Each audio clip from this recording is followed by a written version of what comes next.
does the world need my restaurant anymore? This pandemic has shut my restaurant down, and now I'm questioning if it's worth it because of what goes into this and how much I love it. But like, what's going to happen? Elizabeth Falkner is an award-winning chef and filmmaker who spent her career treating food as something far more than substance. It is art. It is theater. It is a living expression of culture, memory, and the human desire to connect. In this conversation, Elizabeth and I explore what it means to create with intention and why diversity in ingredients is a reflection of the world we want to build. So this conversation is about resilience, beauty, and what food can teach us about showing up fully for our communities and for ourselves. Let's dive in. Well, hello, Elizabeth, and welcome to She Chose Joy. Oh, it's so nice to see you, Melanie. It's nice seeing you too. We were just chatting a bit about the weather, and you're saying it's already hot there. And I'm thinking about how cool it feels in the house. Like, it's always fascinating to me that things can be so different in so many places at the same time. Like that, even though we should be technically everyone is used to it, but the thought of it is always interesting to me. Well, I think it's kind of interesting too how people are always talking about the weather wherever you live. Because I was living in New York for about a decade before I moved back to California, where I'm from. And I just noticed in New York how everybody really on a daily basis, when you just say hello, oh, the weather's nice today. So people are constantly like talking about the weather. And then here, since I live in Southern California, I don't even run into people on the street because everybody drives everywhere. But then when I do run into somebody, they'll say, oh, it's just so hot today, or weird how it's overcast, or, because our weather's always pretty much the same. But when it's like crazy hot, people are like, oh, this is too much. Yeah, it's interesting too, because I'm from the East Coast. I'm from Maryland. And so when I moved to Chicago, my assumption was that people in Chicago were used to cold. So I was surprised at how many people in Chicago complain about the cold. I think that they would be used to it, right? But yeah. Well, I've been in Chicago too in the really cold winters, and man, that is nothing like that when it's like the wind blowing off the lake and you're trying to walk down the street and you just have to go to every store, even just to warm up for a second. Yeah, it's funny because I remember my first trip to Chicago years ago. I was coming for a trade show, and everyone, even my mom, was telling me, make sure you're wrapped warm because I hear they have ropes on the street that you have to hold on to and all of those things. And I still haven't fact checked to see if at some point in time, if that's true or if that's just some myth that's out there. So I remember borrowing my mom's coat, which was like this maxi winter coat, and we weren't the same size, so that worked in my favor, and the coat came all the way down to like my ankles. Thank God. It's so silly, but either way, I didn't see anyone holding on to any ropes or anything like that. Just funny. The cold weather here is definitely different than it is in Maryland. Yeah. And so you've done so many fascinating things, and I'm curious, before we start really talking about some of the things that you have contributed to, I'm just curious to know, like, when did you discover that you wanted to be in the culinary field? Well, I moved to San Francisco from suburban Los Angeles. I had actually gone to 2 years at Pepperdine University, where my dad used to be an art professor. That's a really expensive school, but because my dad was an art professor, I had free tuition. So my parents were like, that's where you're going to college. I had grown up about 30 minutes from Malibu, so more inland. At that point, I wasn't really sure where I wanted to be, but I was like, I need to get out of Southern California. And then I ended up spending 2 semesters in Europe. I was thinking about this the other day. It had a profound effect on me going to Europe at 20 years old and spending 2 semesters in college there. So studying abroad was a really cool, really great thing for me, because I started tasting things that were just, outside of what I knew. When I came back, my parents had said, if you do really well, you can pick another college. And I thought maybe New York, but then I went up to San Francisco, where I was actually born. And I thought, oh, this is where I want to be. And it was a really cool artistic city, very creative city. This is kind of like really before the tech revolutions there. I mean, things were happening in Silicon Valley, but San Francisco was really kind of this amazing cultural place that I felt like I belonged in. I wasn't even out at the time, but I knew I was gay, and I just felt like, oh my gosh, San Francisco embraces that, and this is where I need to be. And I went to this art school called San Francisco Art Institute. It's like actually the first fine art school west of the Mississippi in the United States. And it was a really cool school, and great people have gone there. Richard Diebenkorn used to teach there, an amazing painter from the 60s. Annie Leibovitz went there. A lot of really cool people have, really amazing artists have gone there and taught there. So I ended up going there and then working at Williams-Sonoma part-time because I kind of had this thing about food too, even though I really didn't think about being a chef. But while I was in school, I ended up making some films because I was kind of studying more abstract filmmaking. And I made some installations where I incorporated food stuff. And simultaneously at my job, my boss was always like, Elizabeth, you're a really good cook. Go back in the kitchen and just make stuff because it just smells so good. And customers love that. And I found it a really good way to sell cooking equipment because I'd be like, oh, look, I just made this wedding cake, or look, I just made this, quiche, or, right, souffle or whatever. And I'd say, you need to buy all these, tools and equipment to make it. So that just sort of all had an effect on me. That's how I really got started. And then about a year after graduating, I was working as a production assistant at a small production company, and I found a part-time job at a little French bistro. And that's what really got me pulled into the kitchen because I just loved the theater of it all.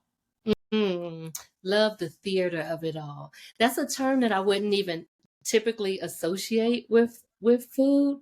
And yet, like, food, in many ways, it is its own art. And like, even now it's crazy because people are always taking pictures of their meals. Like, that is now a thing. It clicks differently now that food is also an art form. And so, oh yeah. And for me, especially somebody who studied more, fine arts, I've always been into like modern dance and experimental music and experimental film. But I really look at film as a medium that plays with light more than anything. And then also the theater of it. What I love is like the installations at an art museum. Like I always love the room that has not just paintings on the wall, but something that you walk into and you don't really know exactly what it's going to be like in there. Like there might be some sculptural things and some playing with the light and dark of a little room. And that's the kind of world I really like to sort of play in. So that when you think about a restaurant, I mean, you have like, this 4 walls, whatever, this shape. You've got to create spaces where people are, however they interact with each other and how they interact with the front and the back of the house and the food and the drink and the service and the music and all that stuff. So it's very much a theatrical presentation on much more often than a theater, actually, because I've actually spoken to my staff at different times. And I remember saying when I was opening a restaurant for somebody in New York, this is like Broadway, almost 24 hours a day, because we have lunch and dinner 7 days a week and brunch on the weekends. And so this is theater that just doesn't stop. Every performance has to be great.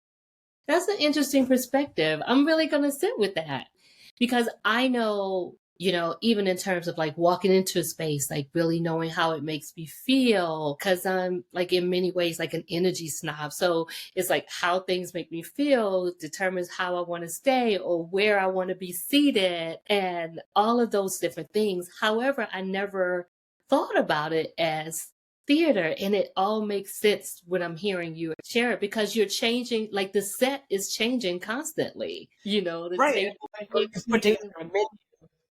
which is like the script basically. And the service staff has to understand where we're going with the script today or this week or this month or whatever the season. I would say it's a combination of like theater and sports. And I've also always been a very athletic person. And I have a saying, I guess, or like a little hashtag or something that I posted many times called Fit to Cook, because I really believe that our culinary world is often also like, sports, and that it's so physically demanding and that you have to treat yourself like an athlete. I'm somebody who played soccer from when I was 9 years old until I was 40, and I had opened my own restaurant when I was 30.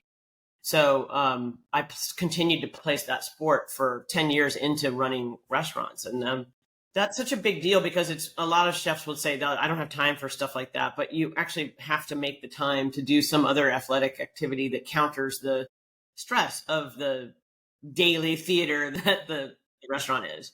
So, and it doesn't have to be soccer, but soccer was good for me too because, it's team effort and you got to work as a team. Nobody scores a goal by themselves. You got to work that whole field and you have to communicate. And so there's a lot of parallels between the sports, especially the team sport and the restaurant business too.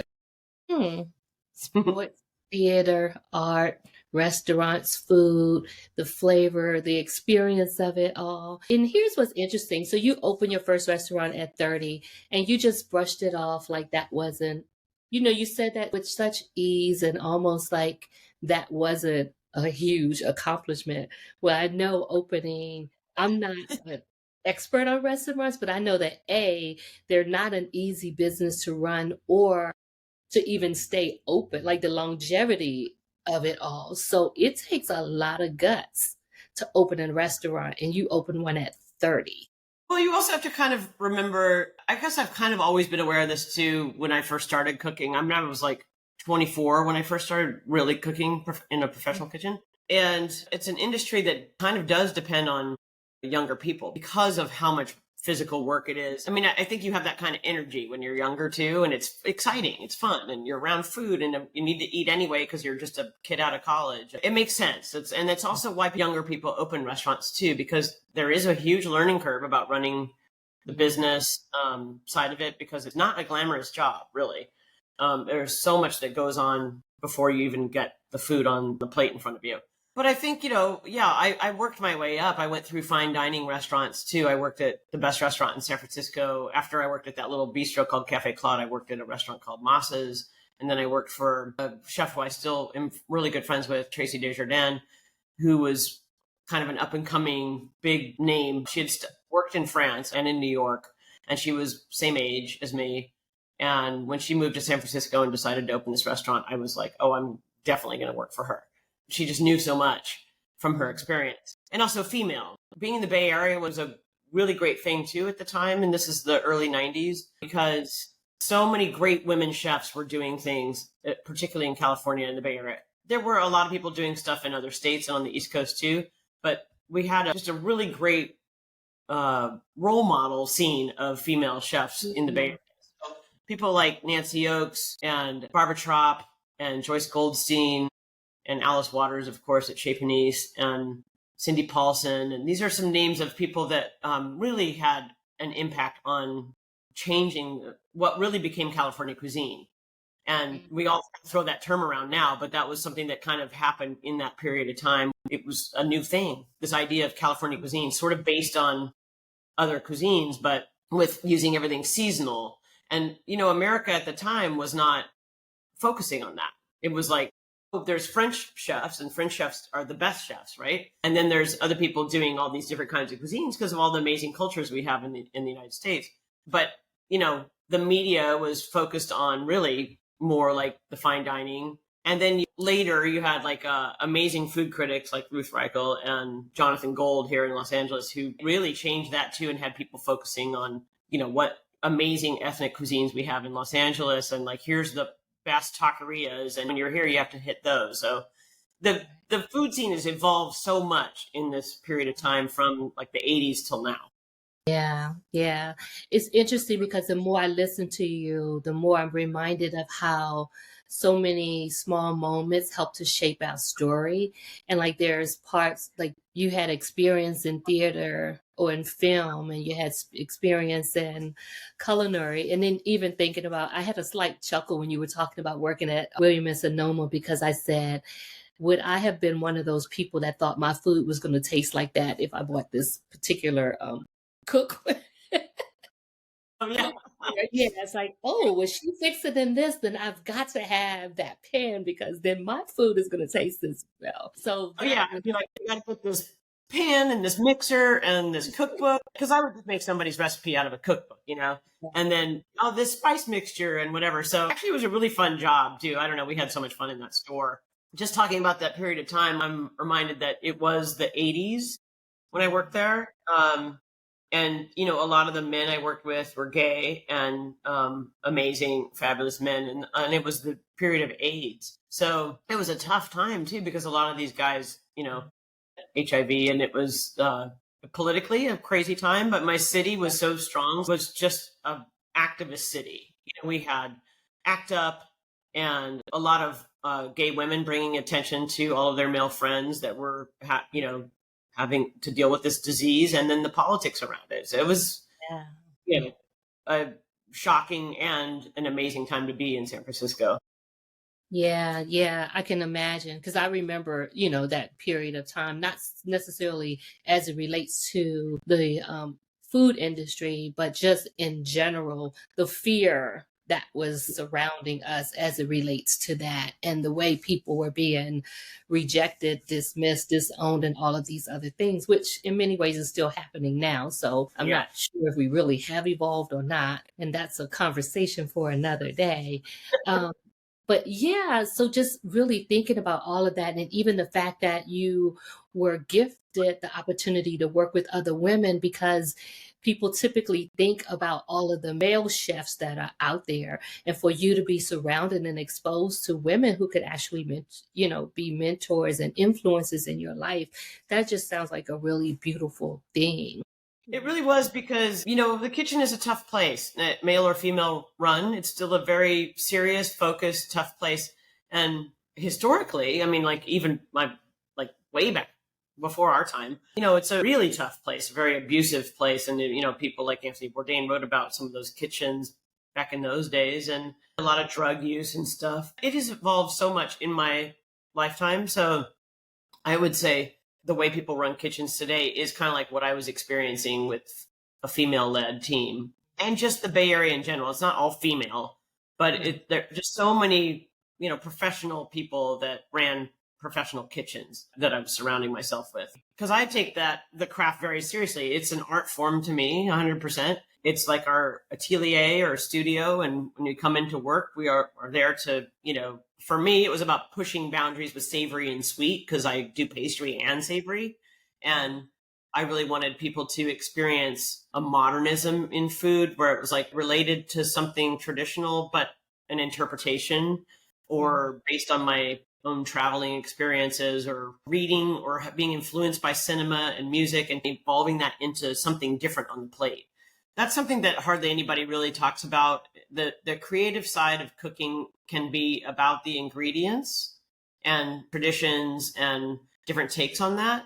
But the inspiration can come from other art forms too. So because I feel like there is gesture on a plate, you can create a story in a menu. You can have all the other elements working with the food on the plate and how the service staff talks about it and what, music is playing. And anyway, I just felt like it was a really cool time when I was in the Bay Area to really think about putting different artistic, inspirations into the food itself.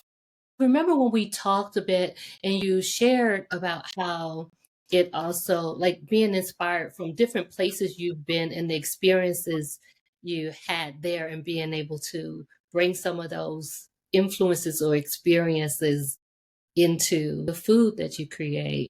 Like I remember I was telling you that I worked for Tracy, and then by the time I had worked for her for 4 years, I opened my first pastry shop, and we did breads and we did lunch items and stuff. And it was in a remote area in San Francisco. I called it Citizen Cake. And I became really well known for very avant-garde cake making. I was telling somebody the other day, I just have never been a pastry chef that liked cake and frosting, like the Americana cake. Birthday cake is not a thing for me. I don't like that flavor profile as if there's only one kind of birthday cake and it's just a white cake with white sugary sweet frosting and sprinkles on it. The kind of birthday cake I grew up with, my mom would make for me was a chocolate roulade cake, which she'd say, what kind of ice cream do you want inside? And we'd put I think it used to be Baskin Robbins, but then it became Haagen-Dazs because that was like, the most exciting ice cream that I had ever tasted at the time. And I would always put mint chip or mocha almond fudge is what I really liked when I was younger. I liked coffee when I was a kid, but I would have that ice cream inside of the chocolate roulade, like a ho-ho ice cream, and like a chocolate ganache glaze and toasted almonds on top. I mean, that's my birthday cake. So when people say, "Oh, I want birthday cake," I'm like, that was never my birthday cakes. But Yeah. I don't like that sugary sweet Americana dessert profile at all. Because I had been into Europe, I was like, gosh, there's so much more to do in cake making alone, but all of the pastry. And I became a really well-known pastry chef really early in my career. So I had to kind of open this pastry shop. And I never wanted to stop with just making pastry, but I loved the cakes that we made. I mean, I did so much chocolate work, meaning I tempered chocolate and made these Frank Gehry looking pieces that would go around the cakes. And it was a incredible time for the Bay Area to have a pastry shop that you could say, there is nobody that does anything like this anywhere. It was visual and a flavor explosion. And then we moved that shop to Hayes Valley in 2000. It became a full restaurant and bar and still had the pastry shop, and we made ice cream and we made chocolates and we did so much cool stuff. And when I think about all of the things that we did in that space, it was just incredible. It sounds like it. And I could feel myself tasting the cake, right? I love ice cream and I love mint and chocolate. And Oh, I did too. oh, yes. So you were speaking my language. And so one of the things that I also learned through our conversation and then even through watching your documentary, Sorry We're Closed, and let me pause. Congratulations for the award received for that documentary as well. But one of the things that I was reminded of through watching that and even based on our conversation is how much you care. And I remember hearing something you said in the film. You said, and I didn't write it verbatim, but I think I'm pretty close. A beauty of food making and hospitality is it's an unbelievably diverse community of families of all ethnicities, creatively celebrating and carry out the most important thing on the planet for our survival. I don't feel like I read that well, but Oh, you got that.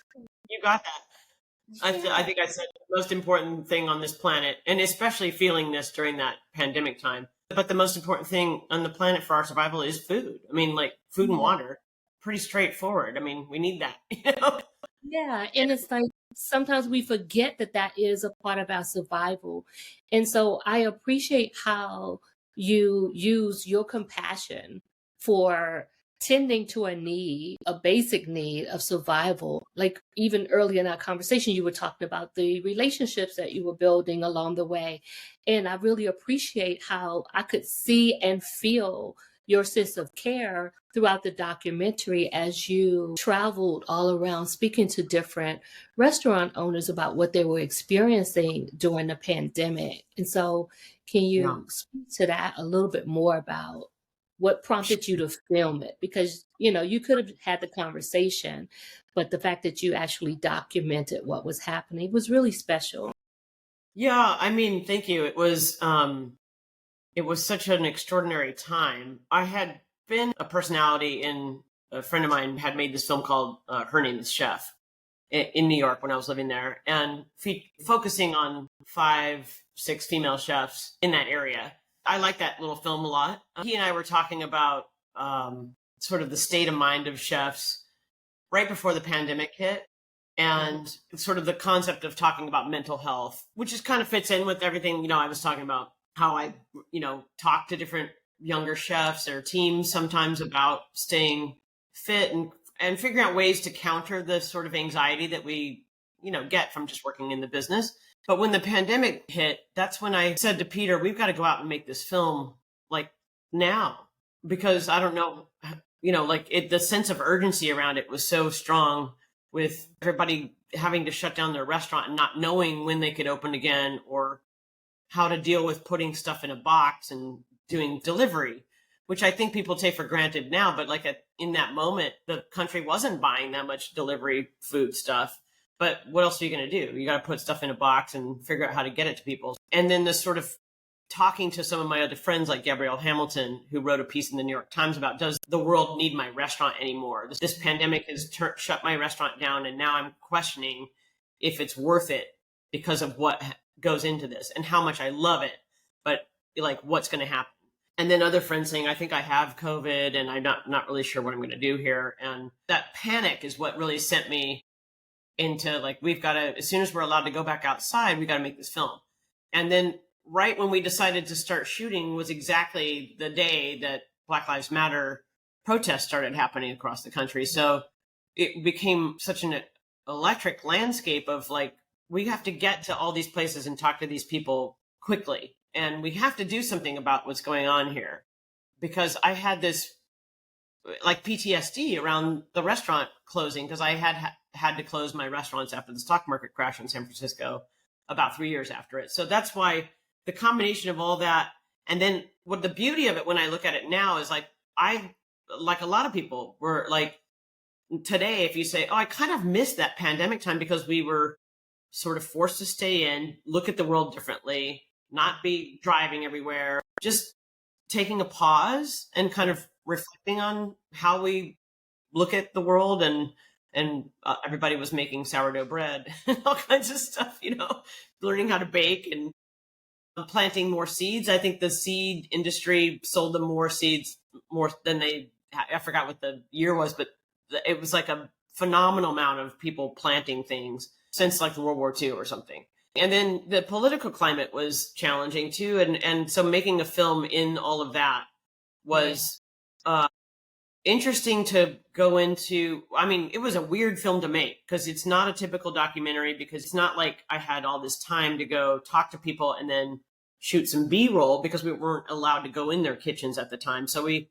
really had to go back a year later and shoot some of those B-roll images of the chefs cooking, because we weren't allowed to be in the kitchen during the pandemic. So it didn't make sense.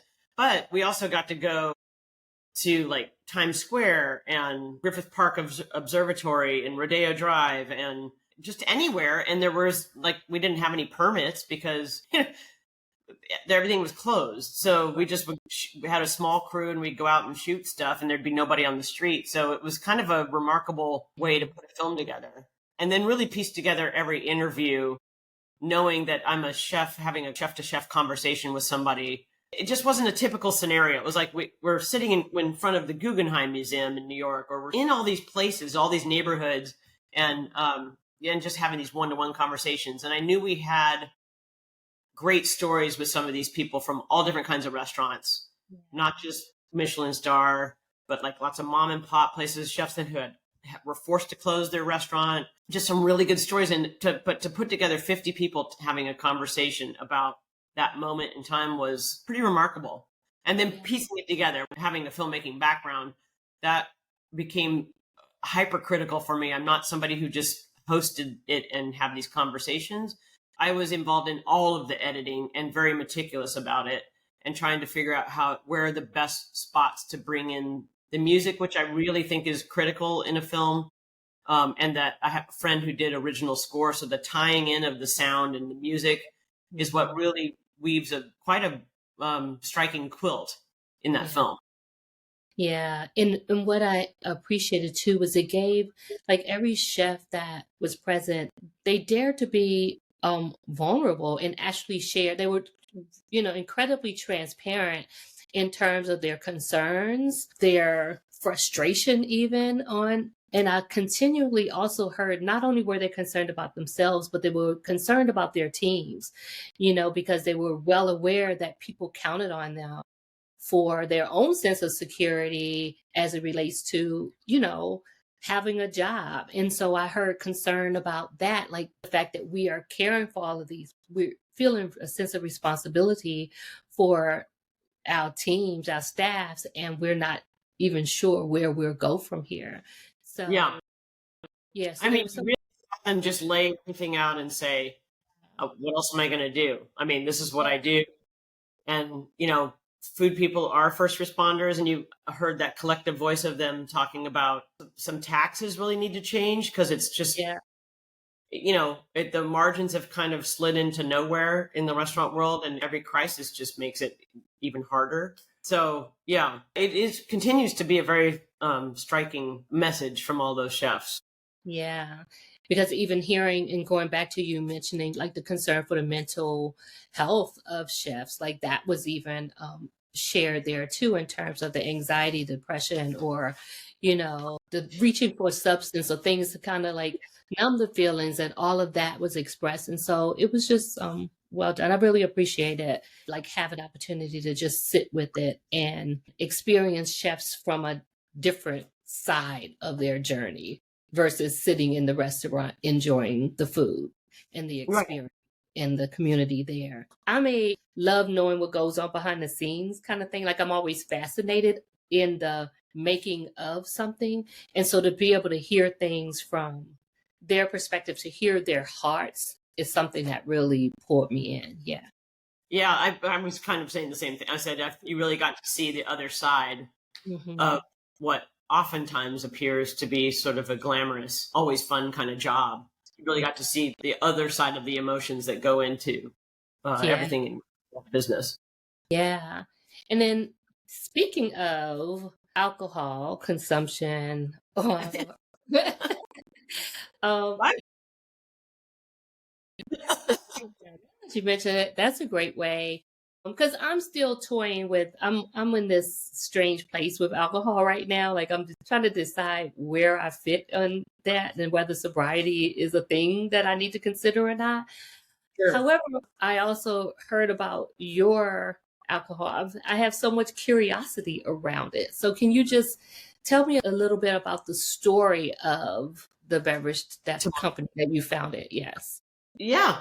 And to your point, it's really interesting because my partner and I, Heather and I, started a new brand company that we've been working on for 3 years. We just launched it around this time last year, and it's called Tomorrow. It's T apostrophe Maro, kind of behind me there. The root word is tamar, which means date and date palm in both ancient Hebrew and Arabic. It's a very ancient language. The name Tamara comes from tamar. The date palm has been around probably since before human beings, but it's been a very important plant or tree in our existence. And dates grow in Southern California in the Coachella Valley in the desert. It's a play on words, made for today and tomorrow's world. And we were talking about Amaro or Amari being plural, and how this is an interesting liqueur that's been made for, thousands of years. So it could be like something fermented, a wine or a spirit base, but then sweetened, typically by sugar these days, but it could have been honey way back when, and probably dates in ancient times. But we looked into a lot of historical documents and don't find date. The problem is that date and honey are the same word is used for them. So it was just sweetened. We don't know with what. And then depending on where you are in the world, people would add different barks and herbs and flowers and spices. When you have to think about it, it's really like people's ancient medicine, because clearly humans have made tinctures or macerations with different spices and herbs and barks and stuff because they have different healing elements. So I kind of think of like Chinese medicine is a good example. Chinese medicine is all of those things that I just mentioned, typically ground up into a powder and put into some kind of tea. Sometimes you're like, oh, that's so bitter, when your acupuncturist gives you that little tea. So, somewhere in there, people started adding sweetener to make it like at least a little bit more palatable, or to make their kids have it or whatever.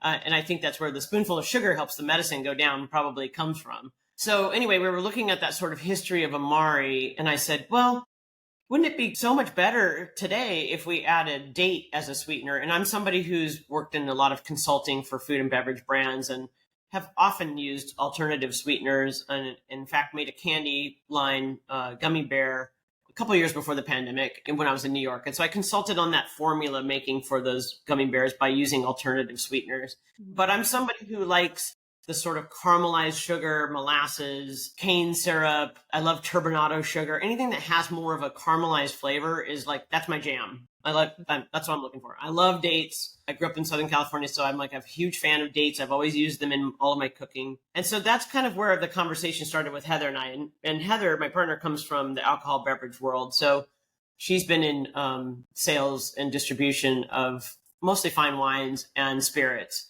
And so when we met, we started talking about, I said, it would be so cool if somebody did something with dates. And she's like, oh my God, that's such a good idea. So then we started going down this path of making an Amaro only sweetened with dates.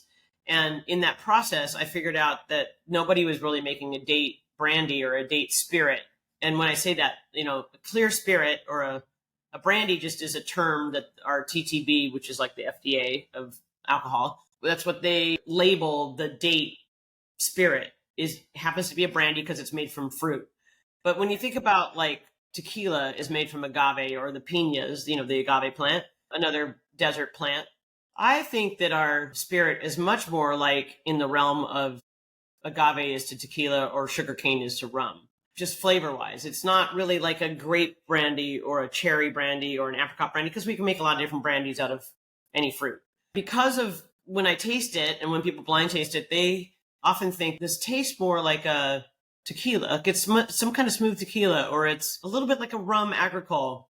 And it is a little bit more like those than I would say than other fruit brandies because of the nature of the date. It's a caramelized fruit. We haven't had to go through any refining process like sugarcane does to make rum.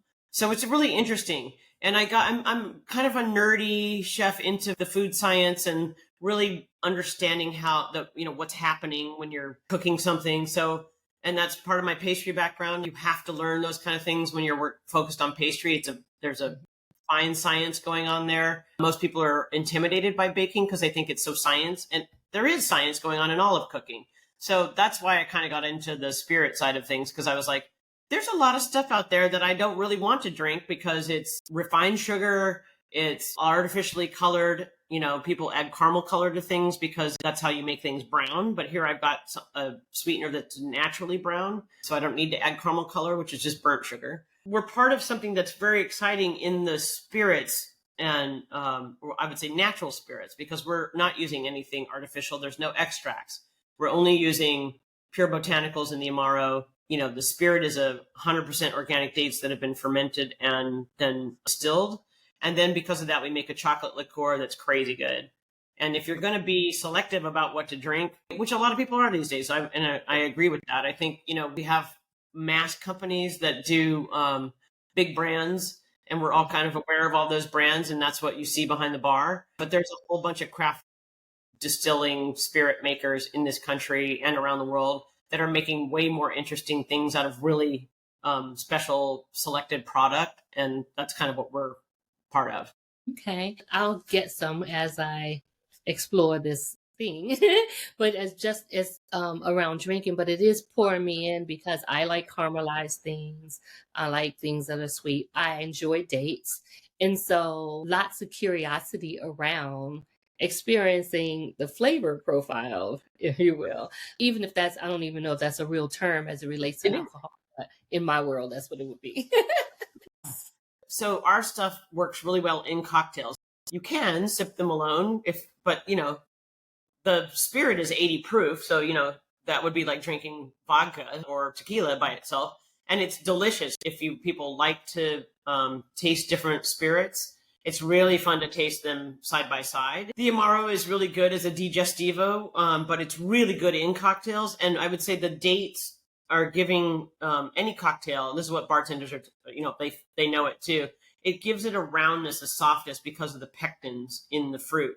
So that's really different than the way sugarcane and agave is. It's just softer and rounder, and it's got this depth of flavors. In my experience, it's really helping round out the cocktails, balancing them. Okay. That's good to know. And you made a good point. Like, if we're going to be conscious about what we're putting in our bodies anyway, why not also do it as it relates to the beverages that we are bringing in as well? So, yeah. Typical consumer today too is looking, and younger people are looking at the list of ingredients that are in something, and being selective about what they want to put in. I mean, it's true. If you're going to go to all this effort, also just in the restaurants and bars, if you're going to go to all this effort to make nice juices to go into your cocktails, then maybe being more selective about some of the spirits and liqueurs fits the model too. Gotcha. I'm learning so much here, like this, because food is not my thing. I eat it, but I don't prepare it, and I don't know what goes behind it. So this is like a whole experience in and of itself in terms of taking in the information in terms of what it all means, and me really sitting with, what it all means for me and how I experience it moving forward. Right. Yeah. Yeah. Which brings me to like this other point. When we spoke earlier, you talked about something that I hadn't considered before too. Like, I do think about waste, and I don't like seeing things wasted. in the slightest way. Like, I don't even like seeing somebody put too much food on their plate that they're going to just throw away. Yeah. That type of thing. But you mentioned rescuing food. Mm-hmm. Yeah. So many things to talk about in this. So I am on the council for City Harvest, which is an organization in New York City that is the biggest and longest running food rescue nonprofit in the city. That's how you and I know each other, because your nephew Ariel is my boxing trainer at my gym. He has been talking about running the New York Marathon for a while now, and I was giving him a hard time earlier this year about when you're going to run that marathon. I have somebody who's run the New York Marathon before. He's like, I don't know, I'm not going to be able to get the lottery, it's like that. And I said, no, wait, I can get you on the City Harvest team. We just have to raise some money. And he's like, I can't raise that much money by myself. And I was like, I'll help you raise the money. So, that's something that I really want to do for City Harvest, because this organization, I'm like a twofold. I get to help Ariel get to the marathon. I'm really excited about it, because there's nothing, if you're somebody who, is athletic, not everybody wants to run a marathon, and they shouldn't, because it's crazy. Ariel does, and he's young, and I'm like, you have to do it now, because it's harder to do when you're 50, believe me. Right. And so I'm super excited about that, but I'm also excited because, this organization does so much in the city. It rescues, a lot of produce that, at the markets and from the farmers that would otherwise go to waste, for people that are really in need of food. And New Yorkers experience a lot of hunger. There's a lot of people that, it's a really expensive city to live in for everybody. And it also rescues food from restaurants and stores. It's not gone bad. They're just, they've got to move it out because the inventory is not moving fast enough. So they are incredible. I've done different, packaging dates and stuff with them. And it's just a really well-run organization, and really helps a lot of people in New York that are in need of, or in experiencing hunger. So just excited to help it with that. And it's true. We produce so much food in this country, and then like 40% of it, almost 50% of it gets thrown out. It's a combination of things. It's like rescuing food, but also portion control. We have random expiration dates on things. Every state has different laws, which is kind of bizarre. I've been talking about this for years. And, oftentimes people they'll say, oh my God, that yogurt's expired because it says so on the container. And I'm like, it probably hasn't. You haven't even opened it yet. And if you just smell it and then taste it, those are your first indicators that something's not gone bad, or that it is bad. And that just kills me, because I see it all the time, especially with like yogurts. Like, that yogurt has not gone bad. It's just sitting there, and it's like 2 days later. And even milk, the dates that these different companies put on their stuff is, you obviously you should eat it within a window of time for it to experience the freshness, but you can tell from your nose and your mouth, like, if something is good or bad. You should rely on your nose and your mouth. So when you rescue food, because I'm even thinking about like volunteering at the food depository, and we were sorting sweet potatoes, and many of us were tossing them. And the person that worked there was like, hey, no, that's still a good potato. And so I was looking at how many things that I would pass up in the store that I was tossing, and they were saying, no, we can use this. 100%. And so when they rescue the food, help me understand how the food is rescued. Is it the food that's considered close to the expiration date that the restaurants may be ready to throw out because of some environment?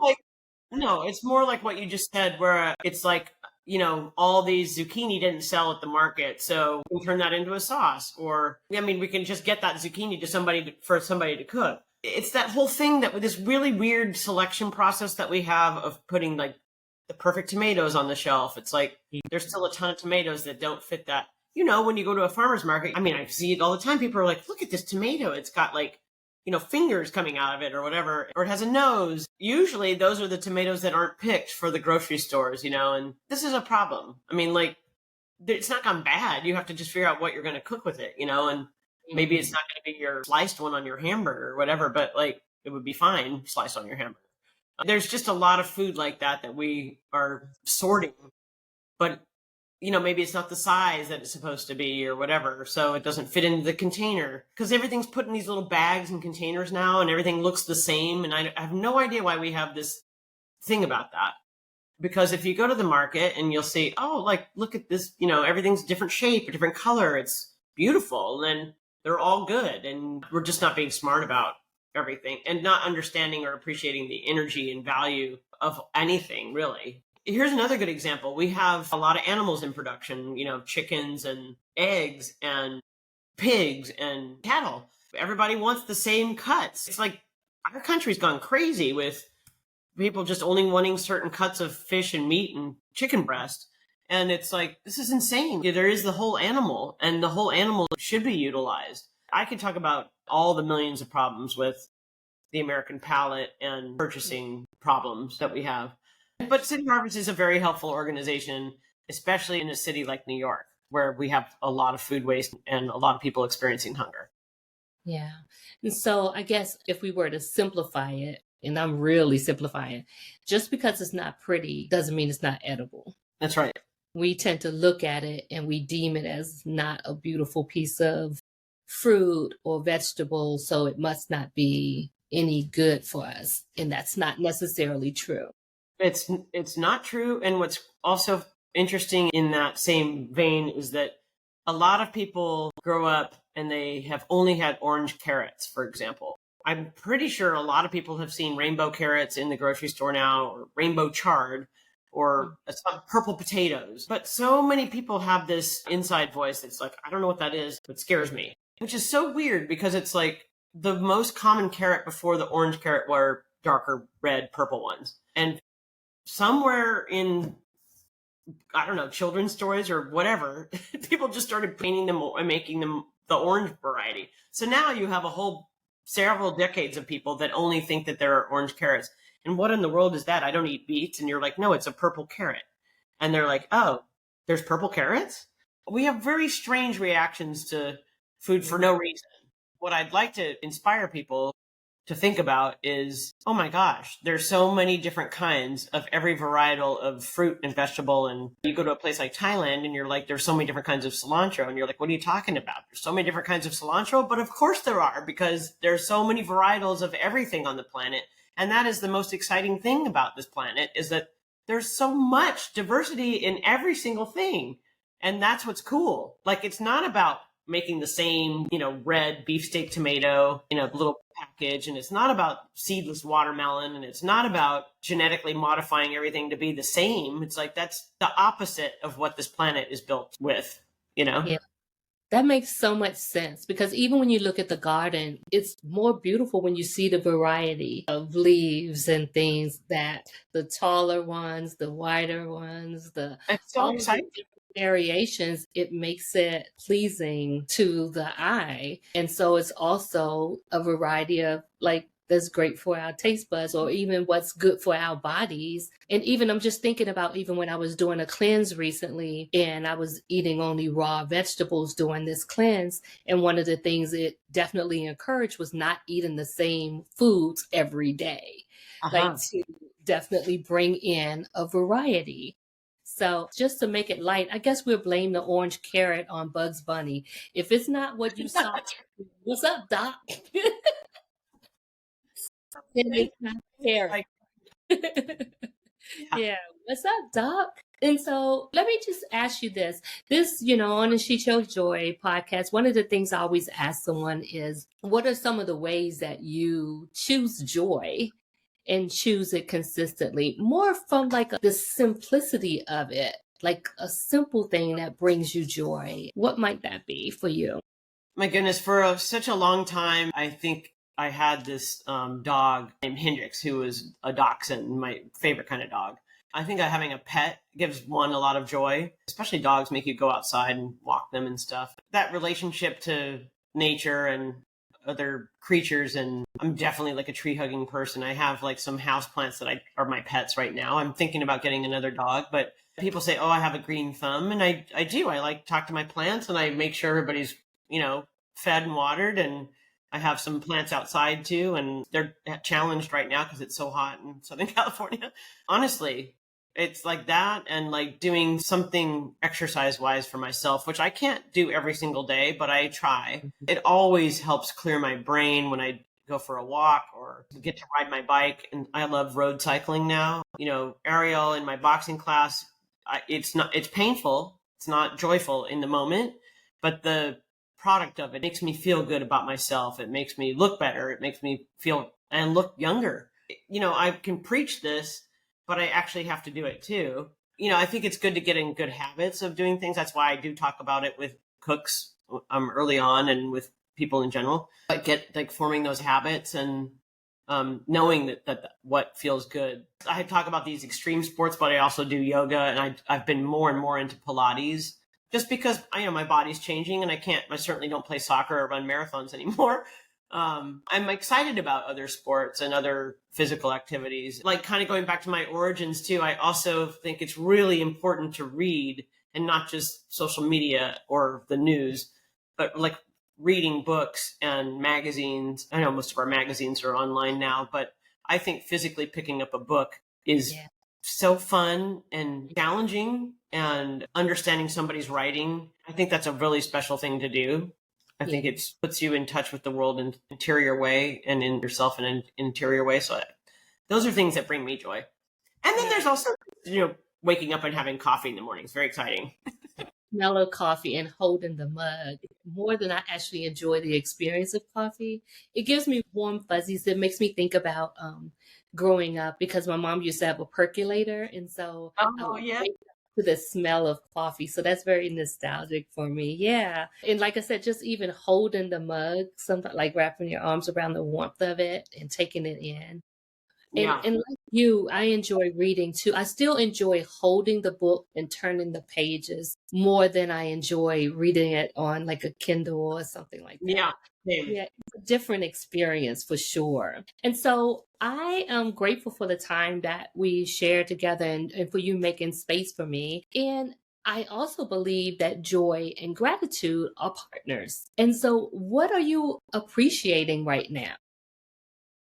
I so much appreciate that my family, I have a nephew who lives in New York with my brother and his mother, and he's only almost 4, quite. And they came out to Los Angeles for a few weeks recently. And my mother and my father and my stepmother and my girlfriend and my brother and his wife and my nephew all got together in Santa Barbara last week. And so it's very easy for all of us to be too busy to spend extra time together, even outside of a holiday or something. But we all made that time and spent like 4 days together in beautiful Santa Barbara, which I had not, that's not that far from me, but I hadn't spent time there in a while. And I mean, it's just a beautiful part of California. It was just so fun to spend that time with my nephew. Like, I don't have kids. I get close to dogs and plants and stuff, and bread making and food making and produce more than anything. But to spend that time with my family and my nephew I'm extremely grateful for that. Yeah, that sounds lovely. Does your nephew challenge you, like to think of things you hadn't thought of before, with just the way his presence and the questions he has, or the conversations, or any of that? Well, he's really into dinosaurs right now. So yeah, the challenge is just to keep up with him in playing, mother and baby pterodactyl or stuff like that. Playing around with him my mom is kind of amazing. She comes out to New York and spends like a month with them, or they come out here for a period of time. And my mom spends the most time with my nephew, which I think is so cool because she's, in her 80s, and it's her only grandchild. She has 3 kids, so myself, and I have 2 brothers. I think having that time with his grandmother is so beautiful. And my mom has energy like I can't believe. Like, she just spends all day talking with him and in his own universe. My kids don't get that with their parents these days. People are very busy, Yeah, it's a beautiful thing to really be able to spend time. And it's interesting to watch the dynamics between one generation and another, and how they respond to each other is always cool to watch. So, thank you so much for coming on to the She Chose Joy podcast. How can people stay connected with you? Like, where can they find you? Sure. I mean, I have my Instagram is probably the easiest way to sort of track stuff that's going on. And my handle is Chef Falkner, and it's Falkner without the U. And then we also drink tomorrow. So if on Instagram, we have a website too. It's Okay. tomorrow.com, TMARO brands. Yeah. And I mean, I'm usually posting stuff there, and that's probably it. So I'll put the links to your IG as well as the links to Drink Tomorrow in the show notes, as well as make sure it pops up on the screen for those who watch it and not listen. They'll be able to see it as well. Yeah, just thank you so much for and I'm going to follow up with you and let you know if I notice or experience anything new that I hadn't before in terms of how I experience food or the theatrics of a restaurant or all of those different things. I'll keep you posted on what shifted for me from our conversation, just to let you know. Yeah. Thank you so much. It's really just been a pleasure to speak with you today. Yeah, thank you. Yeah. And for our listeners, thank you so much for tuning in to another episode of She Chose Joy. And remember, your freedom lies in your decision to say yes to who you are, yes to what you want, and yes to what you stand for. So will you stand for more variety today in life, whether it's in your food or other ways that you experience it? Don't forget to subscribe and share, and I'll see you on the next episode. Be well.